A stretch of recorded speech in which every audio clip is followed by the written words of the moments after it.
입니다. 숙제를 내드렸는데요. 다 하셔도 되고 또 중간까지 할 수 있는 대로까지 하시도록 말씀을 드렸습니다. 그래서 오늘 오전까지 창세기를 읽으셨다면 이제 창세기는 거기까지 하시고 이제 이 시간 이후로는 무엇을 읽으셔야 되겠습니까? 출애굽기입니다. 이제 이번 주에는 출애굽기를 읽으시면 됩니다. 근데 이 오후 예배 들으신 뒤에 그래도 미련이 남으셔가지고 창세기로 돌아가시면 안 됩니다. 지금 저희가 하는 것은 개론, 개관, 개요, 스케치, 윤곽을 그리는 겁니다. 이 스케치는 정밀하게 다 완성하지 않아도 되잖아요. 1차 이렇게 스케치 한다는 느낌으로 10장을 읽으셨든 저는 45장까지밖에 못 읽었습니다. 다 읽어보려고 노력했는데 어제 막바지에 하려고 했는데 못했습니다. 근데 다 읽으신 분이 많으실 것 같은데 읽으신 분 계시죠? 예? 전자매님 지금 고개 끄덕이셨고 그 다음에 또 전자매님 그죠? 예, 끄덕이셨고 계시죠? 몇 분 계시죠? 다 읽으신 분. 예. 두 분은 이따가 하나씩 가져가시고 아셨죠? 재현이 다 읽었어요?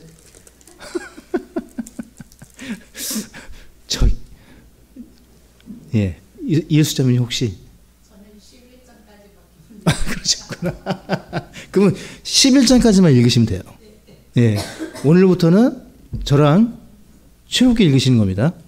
예, 40장입니다. 출애굽기는. 창세기는 50장, 출애굽기는 40장. 교재 혹시 남는 게 있나요? 제가 없네. 예. 없습니까? 미안합니다. 그럼 그럼 받으세요. 있어요. 오케이. 이따 줄게요. 네. 이 교재는 시중에 나와 있는 교재가 아닙니다. 그래서 이 교재는 우리 성도님들이 가지고 계셔도 좋을 것 같아요. 제가 이걸 조금 더 보강하고 해서 조그만 소책자로도 내볼까라는 생각도 가지고 있어요. 여기 있습니다. 저는 있고요. 예. 그래서 뭐 대단히 자세하게 되어 있는 건 아닌데 대략 윤곽을 그리는 부분에 있어서 교회 교재를 하나씩 만들어내야겠다 싶어가지고 생각 중에 있습니다. 마침 지난주에 큰 격려를 받아서 우리 여선미 자매님 어머님 되시는 이숙 모친께서 이 오후 예배 녹화 방송을 들으신 것 같아요. 보셨나 봐요. 그래서 우리 모친께서 대단히 큰 격려를 해주셨습니다. 간접적으로는 여자매님 통해서 들었는데 귀에 쏙쏙 들어오는 개관이었다고. 그래서 속으로 이보다 큰 격려가 없다. 이걸 잘 해봐야 되겠다. 저도 처음 해보는 거거든요. 개관은. 예, 그래서 교재를 일관성 있게 이렇게 장별로 스케치를 그려서 이렇게 아주 깊게 공부하는 거 아니에요. 이건 주석 공부하듯이 공부하는 게 아니고 전체적으로 통독하실 수 있도록. 그래서 이영화 자매님이 지난주에 참석을 못하셔서 아마 창세기는 못 읽으셨을 텐데 창세기 읽으시면 안 되고 출애굽기. 그렇죠. 그래서 같이 가셔야 되는 거예요. 이제부터 출애굽기부터 같이. 그 다음에 만약에 주중에 금요일날 출애굽기 다 읽었다. 그러면 이제 어디로 가셔야 됩니까? 못 읽었던 창세기로 가시는 거예요. 그렇게 해서 통독을 채워나가시는 겁니다. 예. 예. 자, 출애굽기 12장 13절을 먼저 보시죠. 출애굽기 핵심 구절입니다. 창세기 핵심 구절은 1장 1절이었고 출애굽기는 구속의 책입니다. 창세기는 시작의 책이라면 이 출애굽기는 구속의 책. 그 대표적인 구절이 6월절 어린 양이 나오는 12장 23절 같이 읽습니다. 주께서 이집트 사람들을 치려고 한 가운데를 지나가실 때에 문의 상인방과 양옆 기둥들의 피를 보시면 주께서 그 문을 넘어가시고 파멸시키는 자가 너희 집에 들어가 너희를 치지 못하게 하시리라. 아멘. 잠깐 한 번 더 기도하시면, 아버지 하나님, 이 시간 성경 개관을 진행해 나갈 때 주께서 도우셔서 우리 마음 가운데 하나님의 말씀을 읽고 통독하며 이해해 나갈 수 있는 소망을 더욱 주시기를 간절히 기도합니다. 우리가 설교를 듣고 또 기도하고 또 여러 가지 말씀들을 듣지만 실제적으로 내 혼이 성장하고 강건해지는 것은 성경을 통독하는 것입니다. 끊임없이 하나님 말씀을 창세기부터 계시록까지 반복하는 것입니다. 이 기이한 복을 받을 수 있도록 우리 성도님들에게 성경 읽는 그런 복들을 허락해 주시옵기를 바라올 때 예수님의 이름으로 기도합니다. 아멘. 여러분, 창세기는 무슨 책이라고요? 시작이 책. 시작. 그 씨앗에 대한 부분들이 다 들어있어요. 가정의 시작, 결혼의 시작, 민족의 시작, 그 다음에 그 모든 것들의 그 가족, 민족, 국가 이런 시작이 들어가 있기 때문에 창세기를 읽으시면은 10개의 족보가 나옵니다. 이 족보를 보통 세대라고도 부릅니다. 지금 우리가 한 세대 그러면 한 30년 정도 얘기하는데 성경에서 얘기하는 세대는 30년이 아니라 각각 그 다릅니다. 그래서 10세대가 나오는데 이 10이라는 숫자는 이방인의 수입니다. 그래서 왜 창세기 곳곳에 알 수 없는 뭐 에돔의 세대, 또 뭐 야곱의 세대, 아브라함의 세대 할 것 없이 또 여러 세대가 나오잖아요. 총 10개의 세대가 나오는데 이 10이라는 성경의 의미는 항상 이방인의 수입니다. 이방인의 수. 창세기를 통해서 전 세계 인류를 하나님께서 품에 품고 그들을 역사적으로 다루신다는 의미가 있습니다. 딱 10개의 세대를 통해서 전 인류를 향한 역사의 시작을 본격적으로 알리시는 의미가 있습니다. 반면 출애굽기는 구속의 책입니다.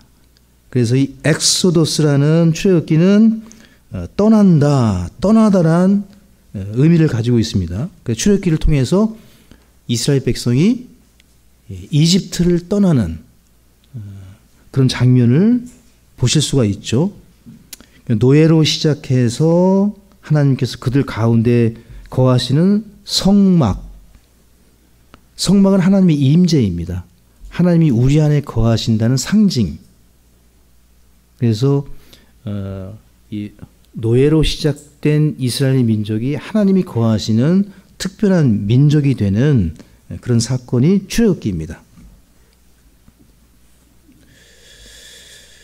무려 400년 동안 종살이를 하는 가운데 하나님께서 이집트의 죄악이 관영할 때까지 400년을 채우십니다.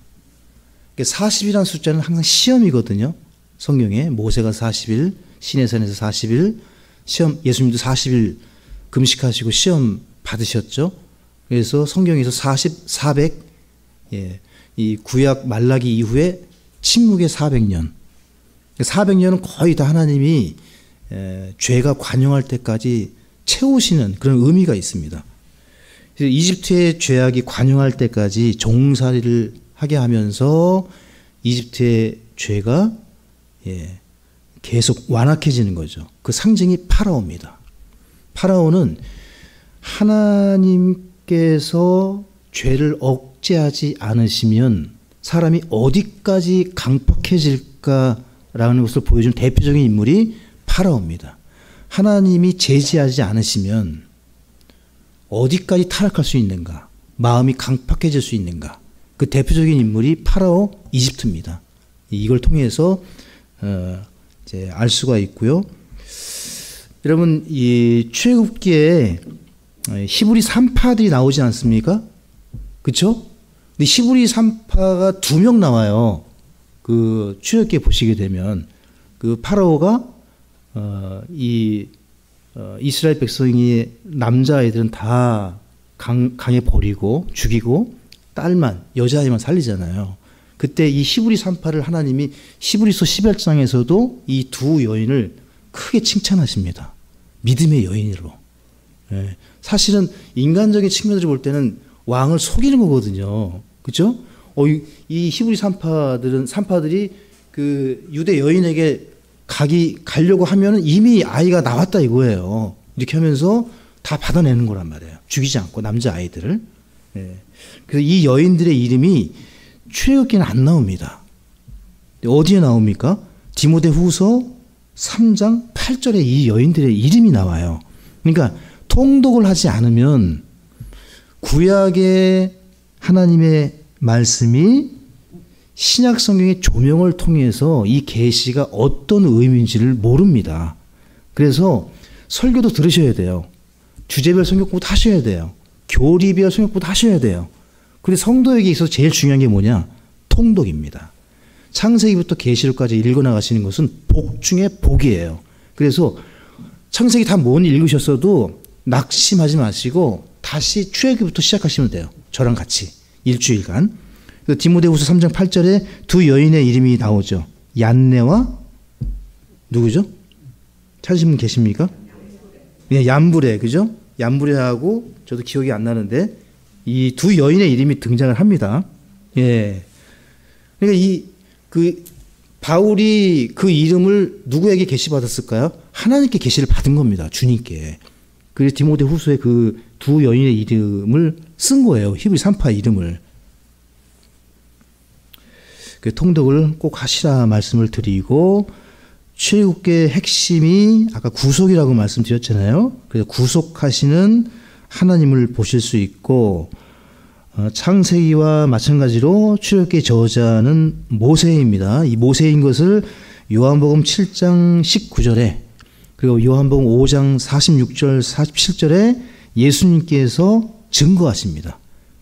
예, 출애굽기의 저자가 모세인 것을 주님께서 확증해 주셨고, 출애굽기 7장부터 11장까지 10가지의 재앙이 나오는데요. 이 재앙은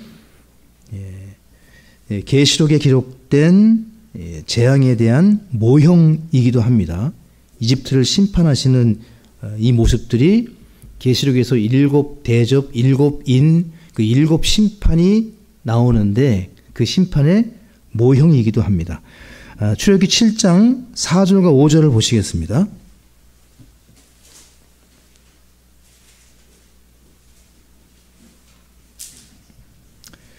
하나님께서 이집트를 심판하시는 이유에 대해서 설명을 해주시는데 10가지 재앙을 왜 내리시냐면은 출애굽기 7장 4절에 그러나 파라오가 너희 말에 귀를 기울이지 아니할 것이므로 내가 내 손을 이집트 위에 얹고 큰 심판들을 통해 내 군대 곧 내 백성 이스라엘 자손을 이집트 땅에서 데리고 나오리라. 이게 출애굽의 의미거든요.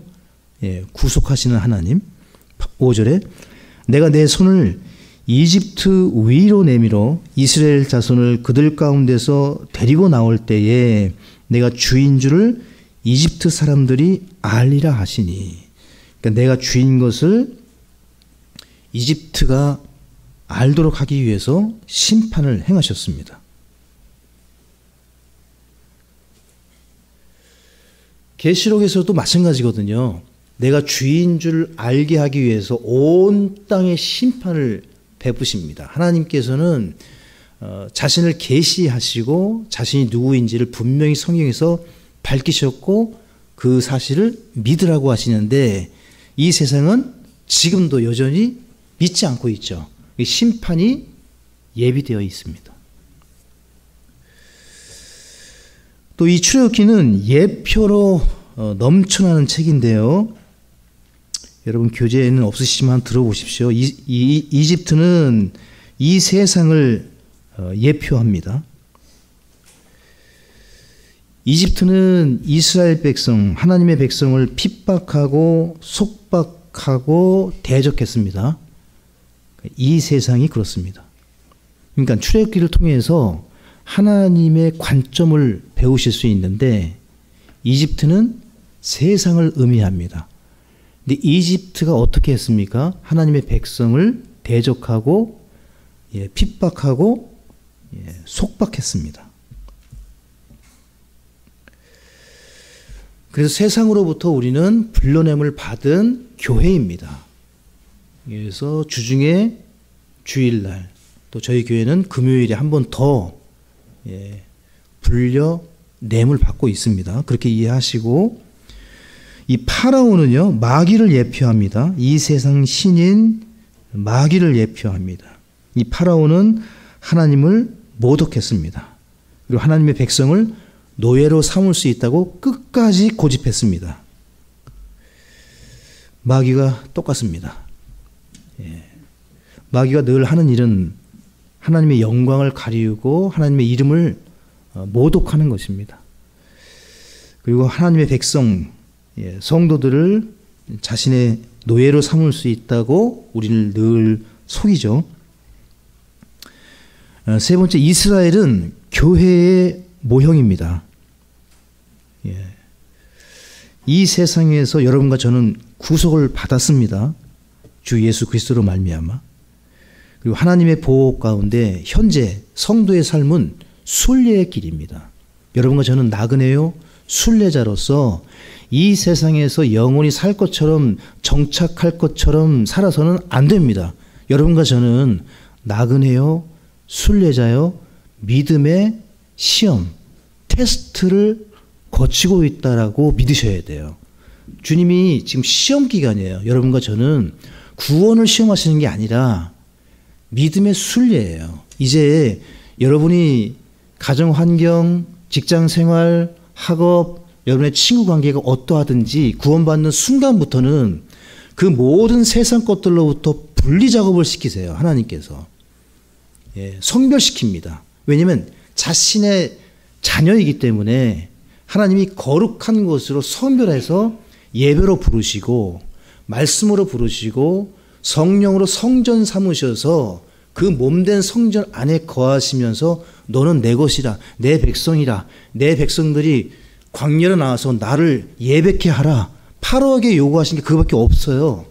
그러니까 우리가 불러냄을 받아서 이 세상 시험을 통과하는 믿음의 순례자 나그네로서 저 하늘 본향을 바라보면서 여기에서 이제 믿음의 시험을 통과하는 겁니다. 여러분과 제가. 그렇게 이해하시고 교회로 모이게 하셔서 하나님의 보호를 받게 하셨습니다. 그래서 저는 지역교회에 대해서 계속 말씀을 드리는데 이 땅에서 태어난 거듭난 모든 성도는 자기 목사, 자기 성도, 자기 교회가 있어야 됩니다. 지역교회를 저는 믿습니다. 지역교회를 믿는 목사입니다. 그래서 대교회, 지역교회에 속하셔야 돼요. 그 이사를 하셨다면 성경적인 교회를 찾아서 성경적인 교회에 나가시되 성경적인 교회가 없으면 저는 출석하지 않으셔도 된다고 생각해요. 성경적인 교회를 찾아야 됩니다. 그 전까지는 본 교회로 어려워도 오시든지 아니면 주변에 좀 더 가까운, 멀긴 하지만 성경적인 교회를 찾아야 됩니다. 이 교회가 이사 가면 아무데나 막 가시거든요. 장로교든 어디든 괜찮다, 이 정도면 충분하다. 근데 그렇지 않습니다. 제가 볼 때는.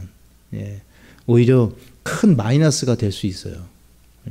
성경적인 교회를 반드시 출석하셔야 된다고 생각하고요. 자, 모세는 예수님의 모형입니다. 그리고 홍해를 건너는 사건은 침례의 모형입니다. 이스라엘 백성이 영적으로 언제 구원을 받습니까? 모형이라고 말씀드렸기 때문에 6월절, 출애굽기 12장에서 6월절 어린 양을 잡고 이제 출애굽할 때 영적인 의미는 그게 구원이라고 이제 보거든요. 그리고 공식적으로 하나님의 자녀로 공개적으로 이제 민족의 출발을 알리는 사건이 침례입니다. 그게 홍해 사건이고요. 그다음에 출애굽기를 읽으시면은 만나가 나오는데 이 만나는 하늘에서 내려온 빵, 예수님을 의미합니다. 그러니까 여러분과 저는 하늘의 음식이 필요합니다. 예수님의 말씀, 예수님을 아는 것이 영생입니다.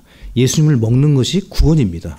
여러분과 저는 하늘의 음식으로 사는 사람들, 영적인 영생, 생명의 빵이 우리의 주식입니다. 그다음에 반석이 나오는데 이 반석이 터집니다. 물이 쏟아져 나오죠. 반석에서. 이 반석은 십자가에서 물과 피를 쏟으시는 예수님의 모형입니다.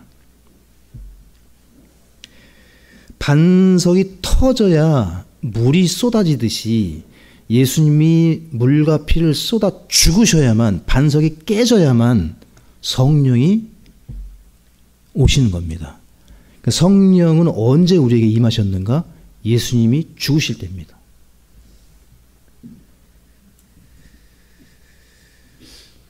예수님의 죽으심을 통해서만 성령이 오신다는 사실을 출애굽기를 통해서 배울 수 있고요. 아말렉이 나오는데요. 아말렉이 출애굽기 17장에서 나오는데 아말렉은 육신의 모형이고 순례길에서 성도들을 괴롭히는 모형입니다. 우리에게는 아말렉을 물리쳐야 될 의무가 있습니다. 성도에게는. 아말렉은 육신입니다.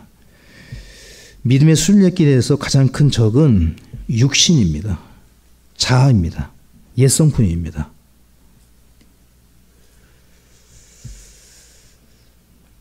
유월절은 세상 죄를 제거하시는 하나님의 어린 양 예수 그리스도와 그 피를 가장 잘 보여주는 사건, 유월절이죠.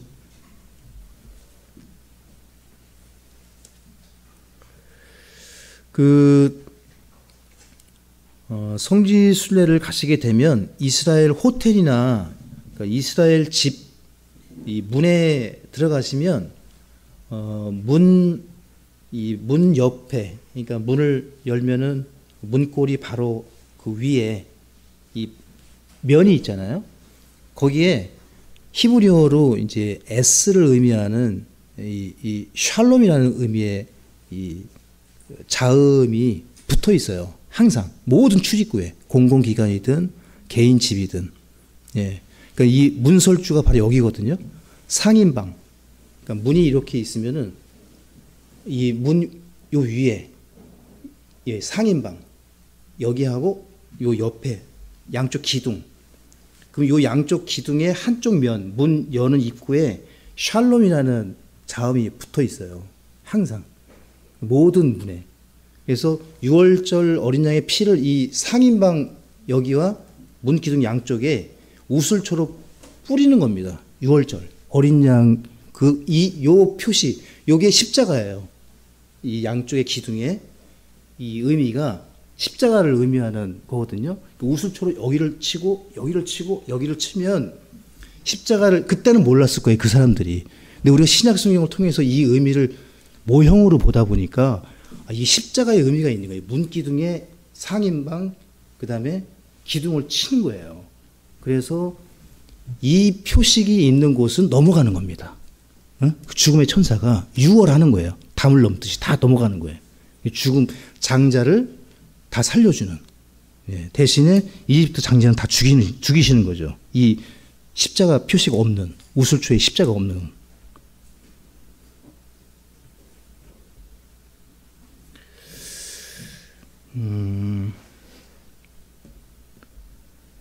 이제 장별 요약으로 여러분 교재를 보시면서 정리하고 마치겠습니다. 제가 이 교재를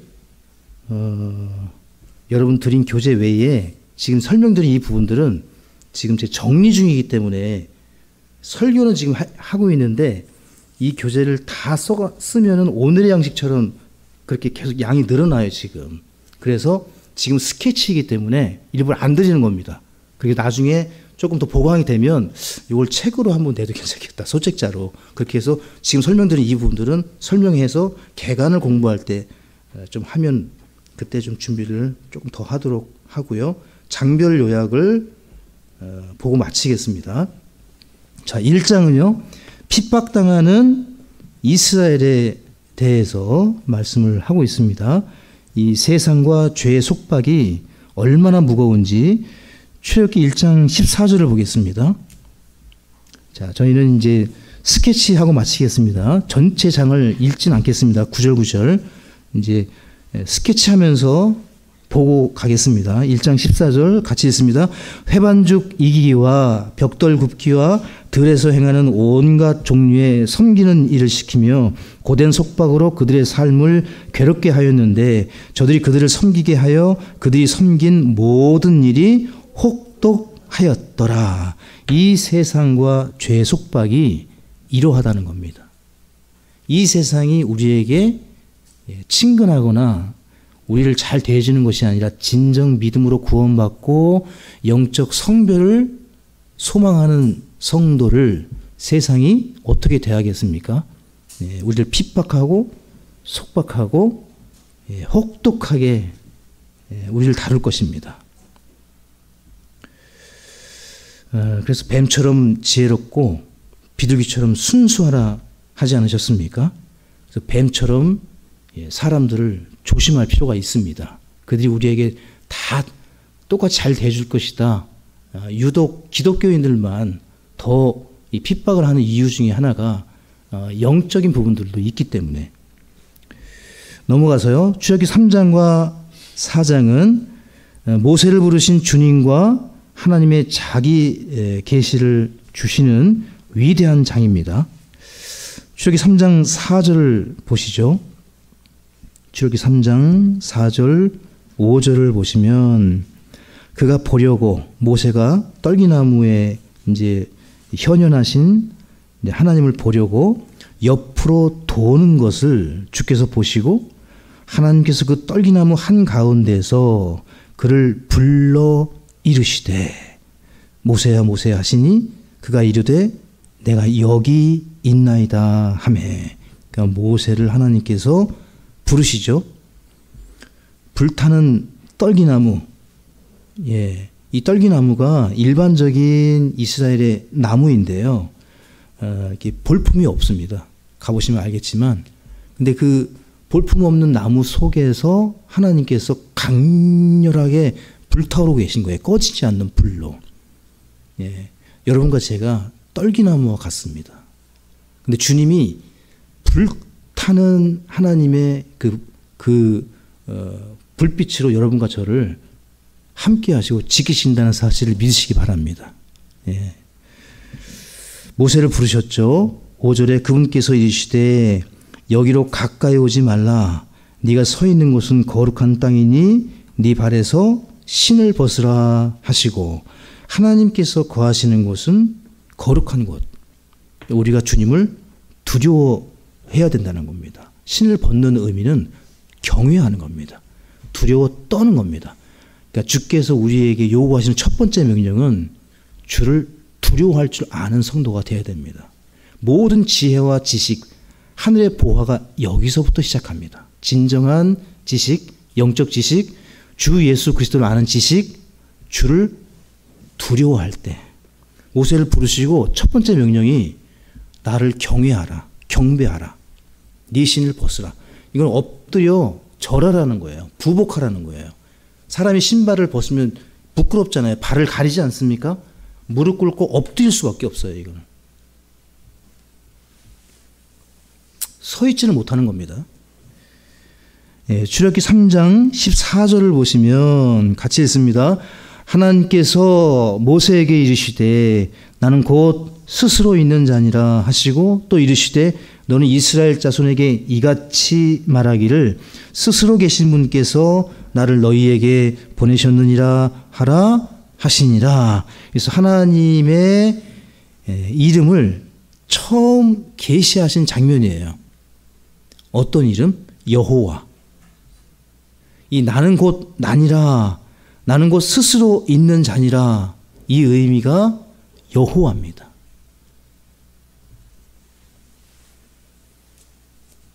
이분이 누구시죠? 예수님입니다. 여호와의 뜻과 예수님의 이름의 뜻은 같습니다. 구원자란 뜻이에요. 둘 다.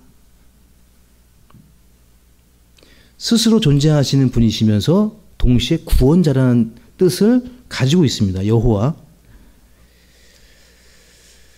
그래서 영어로 I am that I am, 나는 곧 나니라 해서 전자의 I am은 구약의 여호와, 후자의 I am은 신약의 예수라고 말씀을 드렸습니다. 그래서 I am으로 표현된 이 부분이 요한복음에는 7번 나오죠. 예수님께서 자신을 요한복음 6장에서는 생명의 빵, 나는 생명의 빵이라. 8장에서는 나는 세상의 빛이라. 10장에서는요, 양의 문이라.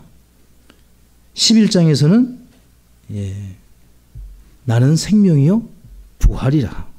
14장에서 길과 진리요 진리라. 그리고 15장에서는 참 포도나무라고 7번 I am, I am, I am.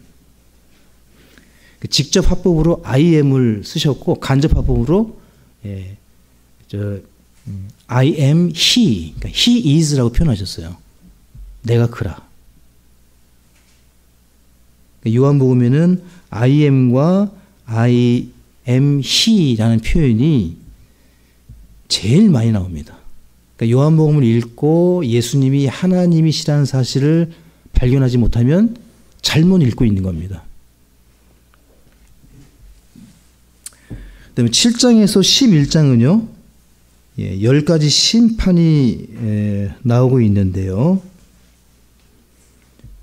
10가지 재앙이 전부 다 이집트의 신들을 심판하는 그런 의미가 있습니다. 그래서 여러분 교재에 나일강의 신, 개구리의 신, 땅의 신, 태양신 라, 황소, 아피스에서 우상들을 심판하시는 장면이 점증적으로 확장되어서 심판의 강도가 세워지는 것을 볼 수가 있는데요. 첫 번째부터 9번째까지 이 심판이 세 개로 나뉘어집니다. 1, 2, 3, 첫 번째부터 세 번째, 네 번째부터 여섯 번째, 또 일곱 번째부터 아홉 번째, 이렇게 세 개의 재앙으로 이 그룹으로 나뉘어지는데요. 각각 그 처음에 두 재앙에는 하나님이 경고를 하십니다. 첫 번째 재앙, 두 번째 재앙에는 하나님께서 파라오에게 경고를 하세요. 근데 세 번째 재앙에서는 경고 없이 그냥 심판하십니다. 그러니까 세 개의 그룹으로 이 재앙을 나눌 수가 있는데 그 세 개의 재앙이 공통적으로 첫 번째와 두 번째니까 이 두 번째 그룹에서는 네 번째와 다섯 번째, 세 번째 그룹에서는 일곱 번째, 여덟 번째는 경고를 하세요. 내가 심판할 거라고. 근데 3, 6, 9에는 어떻게 하신다고요? 그냥 심판하신다고요. 요런 체계로 돼 있어요. 이 심판이. 그리고 그 세 그룹의 심판을 진행하신 뒤에 참으시다가 마지막으로 10번째 장자 재앙이죠. 아홉 번째가 흑암 재앙이거든요. 그 아홉 번째 하나님께서 경고 없이 태양신 라, 제일 센 신 태양신 라를 심판하시는 장면이 아홉 번째 흑암 심판이에요. 그래서 이집트 땅에는 온통 흑암인데 고센 땅만 빛입니다. 아주 극명한 대조로 마지막 심판을 아홉 번째 하시고 이 심판까지 하신 다음에 마지막 열 번째 장자 재앙으로 모든 재앙을 끝내시죠. 메시아에 대한 소망을 이어가시면서. 자, 출애굽기 12장을 보겠습니다. 출애굽기 12장 21절부터 보시면 유월절 어린 양에 대한 이 신약의 구원 방법을 이미 기록을 해놓으셨는데 가장 잘 보여주는 사건 중에 하나가 이 유월절 사건입니다. 이때부터 유월절이 시작됐다고 이제 보는데요. 출애굽기 12장 21절에 그때 모세가 이스라엘의 모든 장로들을 불러 그들에게 이르되 너희 가족들에 따라 어린 양을 끌어내어 취한 뒤 그 유월절 어린 양을 죽이라. 너희는 우슬초 한 묶음을 가져다가 대야에 담은 피에 그것을 적셔서 대야에 있는 피를 문에 어디죠? 상인방. 아까 말씀 여기 가로를 먼저 친 거예요. 십자가를 할 때 의미를 그렇게 이해하시면 빠릅니다. 상인방을 치고 양옆 기둥들, 그렇죠? 기둥들에 뿌리고 아침까지 너희 중 한 사람도 자기 집 문 밖에 나가지 말지니라. 주께서 이집트 사람들을 치려고 한가운데를 지나가실 때에 문의 상인방과 양옆 기둥들의 피를 보시면 주께서 그 문을 넘어가시고, 여기 밑줄을 좀 그어주세요. 기둥들의 피를 보시면 십자가입니다. 기둥들의 피를 보시면 주께서 그 문을 넘어가시고, 이게 유월절이에요. 그러니까 유월절은 십자가를 가장 잘, 신약 시대의 구원을 가장 잘 보여주는 예표입니다. 십자가를 통해서만 구원을 받을 수 있게 해 놓으셨어요. 유월절, 이 구약의 우리 조상들은 이 의미를 당시에는 모르고 지켰을 거예요. 예표이기 때문에, 모형이기 때문에. 근데 신약에서 이 모형은 다 드러나거든요. 구약은 그림자, 신약은 실체. 신약 성경을 통해서 이 의미가 어떤 것인가를 발견하고 해석할 수 있는데, 대표적으로 이 유월절이 바로 그렇습니다. 예. 그래서 파멸시키는 자가 너희 집에 들어가 너희를 치지 못하게 하시리라. 그래서 파멸자, 마귀가 구원받은 성도는 다치게 할 수가 없습니다. 안전합니다. 여러분과 저의 구원은 주께서 피를 흘리셨기 때문에. 그러니까 피 없는 구원은 가짜입니다. 피를 통한 구원, 피의 속죄만이 하나님이 제시하신 구원의 방법입니다. 그 지난번에도 말씀드렸지만 존 메가더 목사님이 몇 달 전에 소천하셨어요. 저도 이분의 설교집을 참고합니다. 로마서도 마찬가지고. 그래서 이분의 책을 보고 있고 또 여러 설교자들의 설교집을 참고하고 있습니다. 그래서 성경적으로 성도님들에게 전하기 위해서 양질의 주석과 설교집을 읽어야 되는데 그 중에 한 분인데 아주 탁월한 설교자입니다. 이분의 책은 읽으셔도 괜찮습니다. 안전합니다. 전천년설을 또 믿어요. 이분이 우리처럼 종말관도 같아요. 구원관도 확실하고. 근데 한 가지 이분의 책을 읽으실 때 유념해야 될 부분이 이 부분이에요. 이분은 이 구원에 관련돼서 피를 통한 구속을 믿지 않으세요. 예. 그러니까 참 특이하신 분인데, 그래서 이런 구절들이 있는데도 불구하고 이 구원, 구속에 있어서 보혈의 의미를 저희처럼 믿지 않아요. 그 부분만 여러분이 유념하시면 그분의 책은 읽으셔도 괜찮습니다.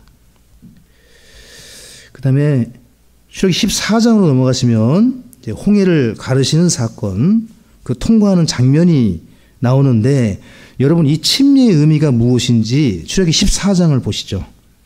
여러분 다 침례 받으셨잖아요. 근데 우리가 받는 침례하고 다른 거예요. 이건 모세의 침례. 여러분과 제가 받은 것은 성령 침례, 물 침례 받은 거예요. 구원받는 침례. 요한이 베푼 회개 침례를 받은 것도 아닙니다.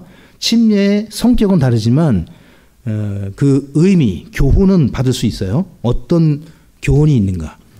출애굽기 14장 13절에 모세가 백성에게 이르되 너희는 두려워하지 말고 가만히 서서 오늘 주께서 너희에게 보여주실 그분의 구원을 보라. 너희가 이후로는 오늘 본 이집트 사람들을 영원히 다시 보지 아니하리라. 주께서 너희를 위해 싸우시리니 너희는 잠잠히 있을지니라 하니라. 주께서 모세에게 이르시되 네가 어찌하여 내게 부르짖느냐. 이스라엘 자손에게 말하여 그들이 앞으로 가게 하되, 같이 있습니다. 너는 네 막대기를 들고 네 손을 바다 위로 내밀어 바다를 나누라. 이스라엘 자손이 바다 한 건대를 지나 마른 땅 위로 가리라. 이 전능하신 주님의 능력이 표현되고 있습니다. 동시에 영적으로 예표를 주시는데, 홍해를 건널 때 이스라엘 백성들이 무엇을 받은 거죠? 예. 근데 그 당시 출애굽했던 홍해를 건넜던 성도들은 내가 지금 침례를 받는 거야 하고 건넜을까요? 몰랐죠. 전혀 몰랐죠. 알 수도 없었고. 근데 그 사건을 예표, 모형, 그림자를 이제 고린도전서 10장으로 오시면 하나님께서 이 부분을 해석을 해주세요. 그러니까 수많은 이제 해석이 있었을 거 아니에요. 신약 성경 전에. 근데 성경이 성경을 해석해 주는 겁니다. 이 사건을 뭐라고 부르시느냐. 10장 1절에 형제들아 또한 나는 너희가 이것이 뭐죠? 시록기 14장 사건.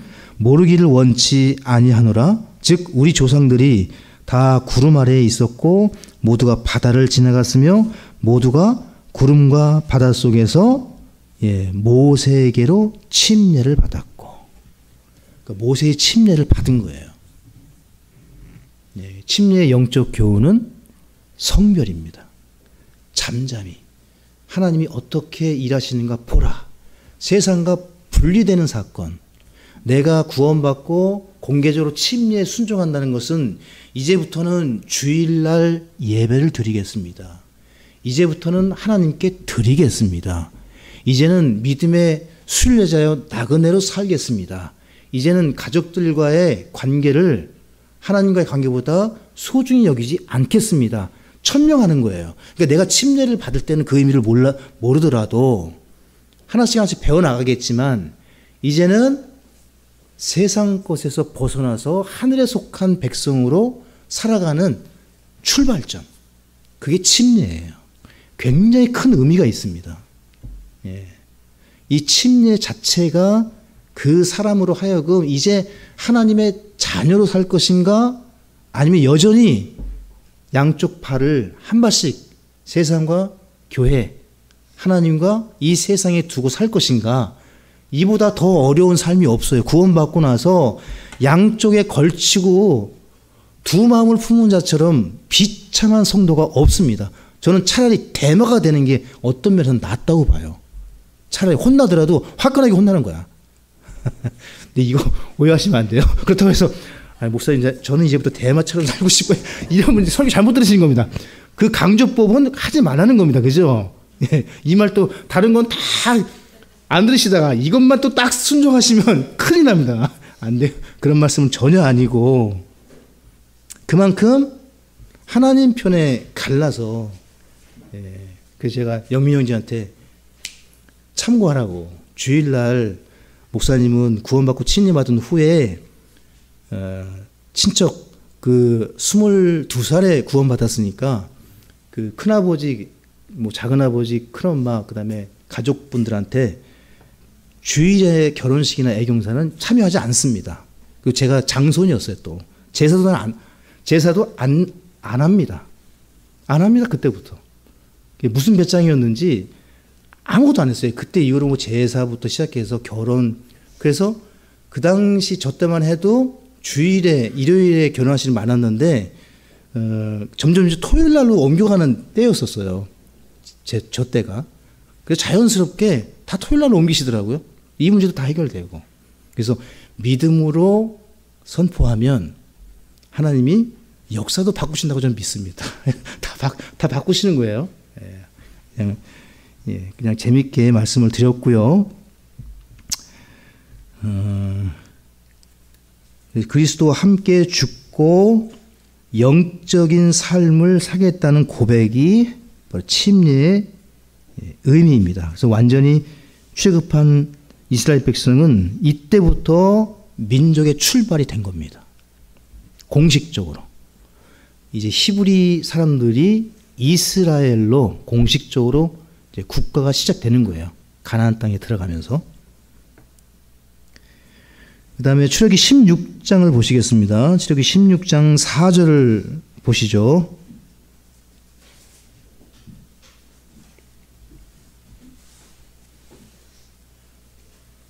여러분 만나 잘 아시죠? 자, 만나 하면 어떤 해석을 하시죠? 예, 빵. 그러니까 하나님께 주시는 생명의 양식, 우리의 영적인 양식. 근데 이 말씀을 잘 보십시오. 자, 양식과 함께 하나를 보셔야 돼요. 16장 4절 같이 읽습니다.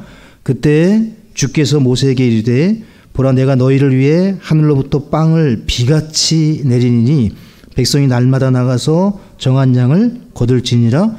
이로써 그들이 내 법 안에서 걸으려 하는지 걸으려 하지 아니하는지 내가 그들을 생명의 빵 플러스 시험의 빵이에요. 만나는. 기억하세요.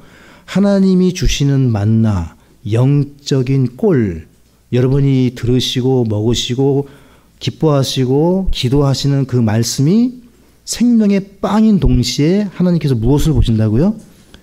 믿음을 보시는 거예요. 테스트 하시는 거예요. 그 말씀 먹기만 하시면 안 됩니다. 어떻게 하는가 보시는 거예요. 말씀을 들은 대로 하고 있는가? 먹는 대로 하고 있는가? 들은 대로 하고 있는가?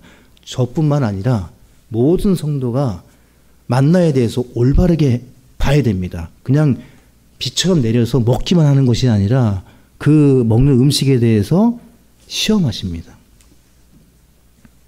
자, 17장 6절로 가겠습니다. 17장 반석에서 터져나오는 물입니다. 17장 6절 보라 내가 거기서 호렙에 있는 반석 위에서 네 앞에 서리니 너는 그 반석을 치라.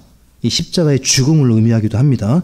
그 반석에서 물이 나오리니 백성이 마시리라 하심에 모세가 이스라엘의 장로들 눈앞에서 그대로 행하니라. 이거 굉장한 사건이죠. 모세가 이때는 순종했는데 백성들하고 다투다가 자기 분을 못 이겨가지고 2번 치죠. 한 번 쳐야 되는데 2번 칩니다. 그래서 가나안 땅을 보고 못 들어갑니다. 모세가. 자, 고린도전서 10장 4절로 가시면 이 구절을 해석해 줍니다. 성경이. 이 반석에 대한 사건. 자, 이 반석이 누구냐? 호렙에 있는 터진 반석, 깨진 반석, 물을 토해내는 반석. 10장 4절 같이 읽습니다. 모두가 같은 영적 음료를 마셨느니라. 그들이 자기들을 따라가는 영적 반석으로부터 마셨는데, 여기 밑줄을 같이 그시죠.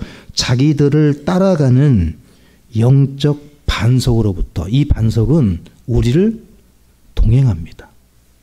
여러분 이거 기억하셔야 돼요. 신약 교회 성도는 혼자가 아닙니다. 주님은 늘 우리와 가까이 계세요. 여기 계세요. 여기 한가운데 계세요. 여러분 가정 한가운데, 부부 한가운데, 여러분의 자녀, 여러분 부모 한가운데 같이 따라다니신다고요. 여러분이 느끼든 느끼지 못하든 영적 반석으로 물을 토해내시는 분, 지금은 우리에게 영적 양식을 주시고 성령을 충만케 하시고 우리와 함께 하신다는 사실을 믿으시기 바랍니다. 이후에 이 사건이 있은 뒤에, 반석 사건이 있은 뒤에 출애굽기 19장을 가시면 19장 5절을 보시죠. 여기서 언약을 체결하세요. 이제 이 구원받고 모세의 침례를 받고 만나와 반석 사건이 있은 뒤에 이제 먹는 빵도 주셨고 물도 공급해 주셨어요.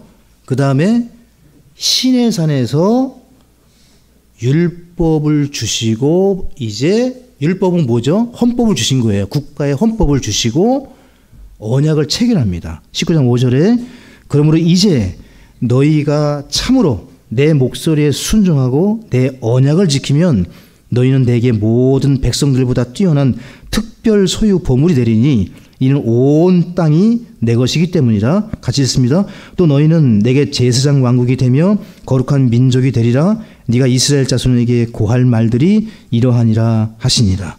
자, 이 언약의 특징은 조건이 있어요. 이제부터. 구원 받고 난 뒤입니다. 구원 다 받았어요. 만나, 반석 다 받았습니다. 시내산에서 헌법, 율법을 받고 언약을 체결하는데 이 언약은 조건 언약이에요. 이제부터는 행해야 됩니다. 구원받은 이후에는 믿음에 뭐가 있어야 됩니까? 행위. 이제 믿음의 행함이 이제 필요한 거예요.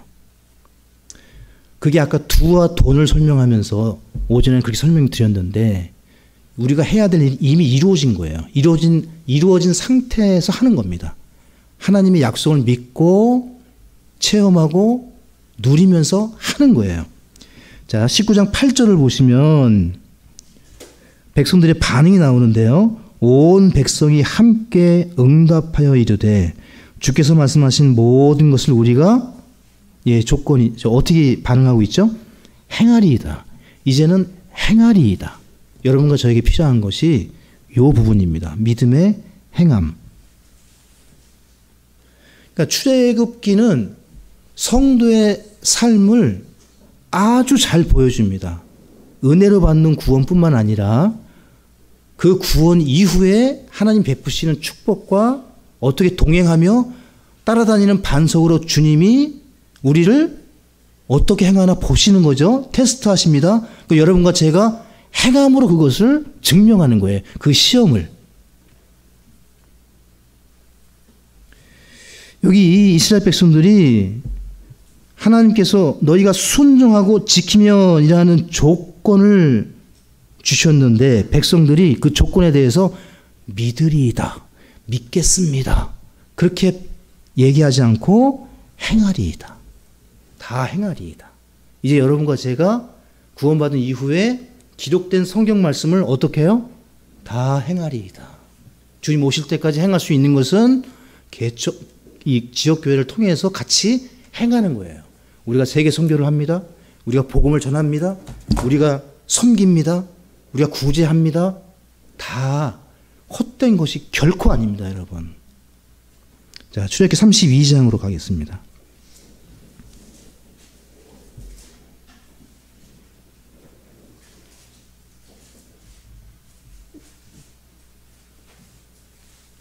(32장) 19절을 먼저 읽겠습니다. 모세가 진영에 가까이 가서 곧바로 송아지와 그 춤추는 것을 보고는 맹렬히 분노하여 자기 손에서 그 판들을 던져 산 밑에서 그것들을 깨뜨린 뒤 율법을 모세가 깨뜨렸습니다. 왜 그렇죠? 32장을 읽어보시면 백성들이 시내산에 올라가서 십계명을 받는 모세를 기다리지 못하고 금송아지를 하나님이라고 섬깁니다. 율법을 받아오기 전에 그들이 급속도로 타락하는 모습, 우상을 숭배하죠. 그 모습을 모세가 보고 견디지 못하고 돌판을 받아오자마자 깨트려버려요. 이 사건입니다. 그래서 34장으로 가시면 34장 1절을 보시면 모세가 율법을 새롭게 받습니다. 하나님께서 모세에게 너를 통해서 다시 시작하겠다 했는데 이제 모세가 기도하죠. 그래서 다시 돌판을 받는데 1절에 보시면 주께서 모세에게 이르시되 너는 처음 것들과 같은 두 돌판을 깎으라. 네가 깨뜨린 처음 판들에 있던 말들을 내가 이 판들 위에 쓰리니. 해서 반복하시는 장면을 볼 수 있습니다. 하나님께서 깨어진 율법 또 그 말씀을 깨뜨리고 어기는 백성들에게 기회를 주시는 겁니다. 또 한 번. 하나님은 실패했다고 해서 7번 넘어졌다고 해서 우리가 기회가 없는 게 아니에요. 절대. 늦은 게 아닙니다, 여러분. 중간에 마가와 같이 살기 힘들어서 저처럼 잠깐 쉬었다 해도 제가 소망을 잃지 않는 것처럼 여러분 지난 일은 어쩔 수 없어요. 늦지 않습니다. 다시 하시면 돼요. 주님을 보십시오. 두 번째 돌판을 깎아서 다시 시작하십니다. 그 지난 일들은 다 잊으세요. 연연하지 마세요. 그리고 지난 일들에 대한 판단, 비판, 책망, 뭐 여러 가지 일들은 다 그냥 들으시면 됩니다. 그 중요한 거 아닙니다. 다시 하나님 앞에 새롭게 나아가실 수 있기를 바라고, 마지막으로 출애굽기 40장을 읽고 정리하겠습니다. 40장 38절로 가겠습니다. 성막에 대한 장면입니다. 하나님께서, 저 하늘에 계신 하나님께서 이 땅에 어떻게 거하시는가, 그게 36장부터 40장의 이 위대한 성막장이에요. 자, 38절 한 구절만 같이 읽겠습니다. 이는 이스라엘 온 집이 자기들의 모든 여정 내내 낮에는 주의 구름이 성막 위에 있고 밤에는 불이 그 위에 있음을 보았기 때문이었더라. 주께서 어떻게 사람들에게 거하시죠? 낮에는 구름 기둥, 밤에는 불 기둥. 근데 어디에 거하시는 거죠? 성막. 성막 위에, 성막 안에 언약궤로부터 구름 기둥, 불 기둥이 낮과 밤에 이 두 개의 기둥이 때에 맞게 올라오시는 거죠. 성막, 이 성전은 우리 몸입니다. 교회예요. 지금은 교회에 거하십니다. 교회에 여러분과 제가 모이게 하시고 각 지체들별로 함께 이스라엘 백성 가운데 거하셨듯이 몸된 성전, 여러분과 이 교회, 여러분 각자 심령, 하나님이 그리스도로, 성령으로, 말씀으로 함께 거하시는 줄로 믿으시기 바랍니다. 그러므로 여러분 보세요. 이제 정리하고 마칩니다. 이 성막을 이제 저희도 이제 공부할 거예요. 이 성막을 보시게 되면 예수 그리스도를 가장 잘 표현하는 것 중에 하나가 이 성막인데, 전부 다 예수님께서 어떻게 임재하시고 거하시는지를 이스라엘 백성이 보게 하셨어요. 맞습니까? 성막은 시청각 교제예요. 그러니까 구약의 성도들은 하나님을 눈으로 볼 수 있는 유일한 방법이 성막입니다. 그분이 낮에는 구름 기둥으로, 밤에는 불 기둥으로, 그리고 거기에 대제사장이 1년에 9월 21일 대속죄일 날 들어가서 피를 그 언약궤 위 그 시은자에 뿌리면 민족의 죄를 다 사해 주시고 눈으로 다 보게 하셨단 말이에요. 근데 지금 교회에 이 모형이, 이 예표가 교회의 몸된 성전이 우리에게 이제 낮에는 구름 기둥, 밤에는 불 기둥이 우리에게 어떻게 현현하시고 임재하시는 거죠? 성령으로, 말씀으로 주께서 우리와 함께 하시는 것을 구약 성도들, 이스라엘 백성이 체험했듯이 여러분과 제가 어떻게 해야 됩니까? 체험해야 돼요. 주님의 임재를, 기도 응답을 통해서 영광을 체험할 수 있는 우리 교회, 우리 성도, 그리고 제가 되기를 소망합니다. 기도하겠습니다. 살아계신 아버지 하나님, 은혜와 사랑에 감사를 드립니다. 이제 오늘부터 돌아오는 주일까지 온 성도가 출애굽기를 읽을 수 있는 이 은혜를 베풀어 주시옵소서. 아버지 하나님, 성경을 통독하는 연습을 하게 해주셔서 감사합니다. 함께 우리 성도님이 힘을 내어서 성경 일독을 다 같이 이뤄낼 수 있도록 도우시고, 이 오후 성경 공부 시간이 참 유익하고 또 계속해서 함께 성경 읽는 그런 유익한 시간이 될 수 있도록 축복해 주시옵소서. 돌아가는 걸음 안보해 주시고 성도님들 한 주간 낙심치 않게 해 주시고 성령께서 그 마음을 위로하시고 또 능력으로 함께 해 주셔서 승리하며 열매 맺는 삶이 될 수 있도록 도우시되, 마귀 사단 틈타지 않도록 성도님들 가정 지켜주시고 또 자라나는 자녀들 건강과 또 시험에 들지 않도록 우리 성도님들 특별히 함께 해주시고, 교회가 계속해서 부흥하고 성장할 수 있도록 잃어버린 혼들의 관심을 갖고 어찌하든지 복음을 전하고 초청하고 예수 그리스도를 증거하는 우리 교회 되게 해 주시옵소서. 돌아가는 걸음 다시 한번 주님께 의뢰하옵고 살아계신 예수님의 이름으로 기도합니다. 아멘.